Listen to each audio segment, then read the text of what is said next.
दोस्तों जय श्री राम। हमारे देश में जाति व्यवस्था कहां से फैली और किसने फैलाई है, इसमें किसकी भागीदारी है? तो हम तो यही कहते हैं कि हमारे देश में जातिवाद फैलाने का और सबसे ज्यादा अगर भागीदारी है तो हमारे देश के जातिवादी संगठनों की भागीदारी है। क्योंकि जब तक देश में जातिवादी संगठन बने रहेंगे जब तक देश में जाति का बढ़ावा होता रहेगा। क्योंकि जातिवादी संगठनों के नेताओं का एक ही काम होता है कि उनको जाति की रोटियों सेक कर अपनी राजनीति चमकानी होती है। क्योंकि भाई जब भी समाज में दोष भावना फैलाते हैं जिससे कि उनकी राजनीतिक रोटी सेक सके और उनका पेट भर सके, इसीलिए हमारे देश को जाति के आधार पर विभाजित किया जा रहा है और सभी नेता अपने अपने हिसाब से देश में राजनीति की रोटियां सेक रहे हैं। क्योंकि हमारी समाज में यह समाप्त करने का और इसका किसने फैलाया है, किसने ज्यादा शोषण किया है, तो हम तो कहते हैं कि ऐसी कोई भी जाति नहीं है जिसने एक दूसरे की जाति का शोषण न किया हो। जिसके पास जितनी जातियां हैं, जो जिसकी जाति से ऊपर है वह अपने से नीचे वाली जातियों का शोषण ही करता है और हीन भावना उसके मन में रहती है। आखिर ये कब तक रहेगी, एक क्यों नहीं बंद कर जाते? अगर आप इसी प्रकार जातियों से बटे रहे तो आपकी स्थिति बांग्लादेश, पाकिस्तान और अफगानिस्तान जैसी बनने में समय नहीं रहेगी। क्योंकि अब हमको मालूम है कि आपको जातिवाद से मतलब नहीं है, आपको सिर्फ में राजनीति से मतलब है। जे वही नेता हैं जो जाति की राजनीति करते हैं और गैर राजनीतिक संगठन और राजनीतिक संगठन जो जाति से आधार पर बनाते हैं।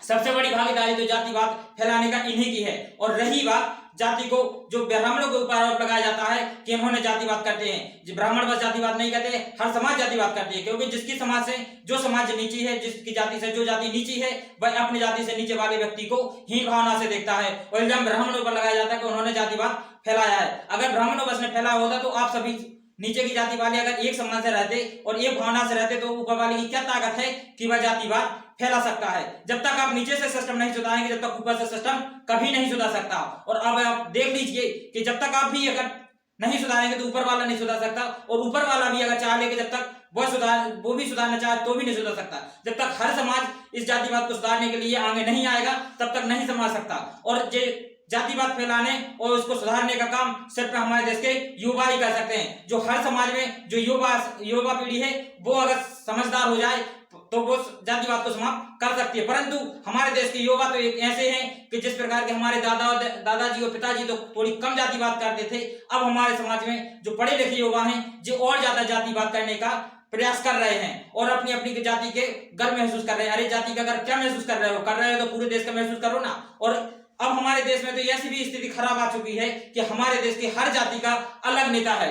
जिसने भी स्वतंत्रता संग्राम में हमारा योगदान दिया है और सभी नेताओं ने हमारे स्वतंत्रता संग्राम में भाग लिया है और सभी ने अपने देश को आजाद कराने का प्रयास किया है। और भाई किसी एक जात का नहीं थे, संपूर्ण जात के महानायक थे और स्वतंत्रता संग्राम सेनानी थे। परंतु हमारे जात ने और हमारे समाज ने सभी नेताओं को अपने अपने स्तर पर और अपनी अपनी जाति के नेता को महान मानते हो, दूसरे की जाति के नेता को हीन भावना की दृष्टि से देखते हैं। चाहे वह किसी भी समाज का हो, चाहे वो ब्राह्मण हो, क्षत्रिय हो, वैश्य हो, शूद्र हो, ये तो नहीं कहते हैं। हम ना जो मानते हैं कि जो ब्राह्मण, क्षत्रिय, वैश्य, शूद्र ये तो सब परंपरा खत्म हो गई। परंतु जो SC ST OBC समाज के हैं, जैसे जो पटेल समाज है तो पटेल समाज अपने सरदार वल्लभ भाई पटेल को, छत्रपति शिवाजी महाराज को मानता है। और ब्राह्मण समाज है तो सिर्फ में उनका तो एक ही उद्देश्य है कि जो ब्राह्मण वर्ग के हम उन्हीं को मानेंगे। जो हैरवा समाज है वो भीमराव अम्बेडकर को मानता है और जो यादव समाज है वो भगवान श्री कृष्ण को मानता है। आखिर ये कब तक रहेगा? आखिर कब तक रहेगा? कब तक सभी महात्मा गांधी जितने वह पंडित जवाहरलाल नेहरू जितने भी हर समाज के थे वो किसी एक समाज के व्यक्ति नहीं थे। न एक समाज के लिए उन्होंने संघर्ष किया है, उन्होंने संपूर्ण समाज के लिए संघर्ष किया था कि हमारा देश आजाद हो सके। और जिस आजाद देश में जितने भी नागरिक हैं और जितनी भी जातियां हैं सभी जाति के वो अभिनेता थे और सभी जाति के स्वतंत्रता संग्राम सेनानी थे।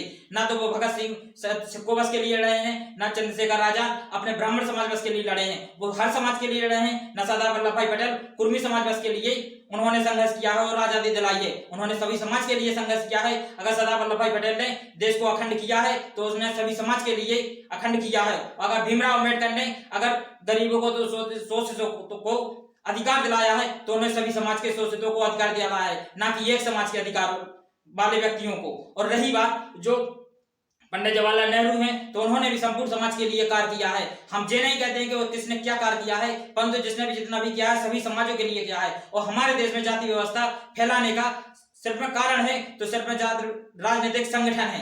जब तक देश में जातिवाद के राजनीतिक संगठन बनते रहेंगे तब तक हमारे देश में जातिवाद फैलने की जगह कम होने की जगह फैलता रहेगा। और इसको अगर समाप्त करना है तो जातिवादी संगठनों को समाप्त करना होगा, जिससे हमारे देश की जाति व्यवस्था अपने आप सुधर जाएगी। और इसी जाति व्यवस्था को अगर हमने नहीं सुधारा है तो हमारी स्थिति उसी प्रकार की होगी जिस प्रकार की बांग्लादेश, पाकिस्तान और अफगानिस्तान की स्थिति है। हमारे देश में जाति व्यवस्था की स्थिति उसी प्रकार की है जिस प्रकार समुद्र में मछलियों का सिस्टम चलता है।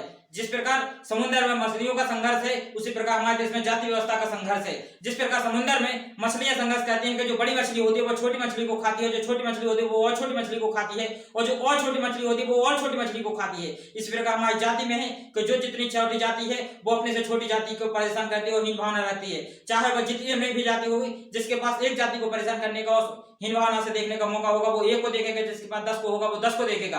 कोई भी समाज अपने से नीचे समाज को समानता की भावना से नहीं देखता है। जब तक हम अपने नीचे की समाज को समानता की भावना से नहीं देखेंगे तब तक हमारा देश इसी प्रकार और हमारा समाज इसी प्रकार का टूटा रहेगा।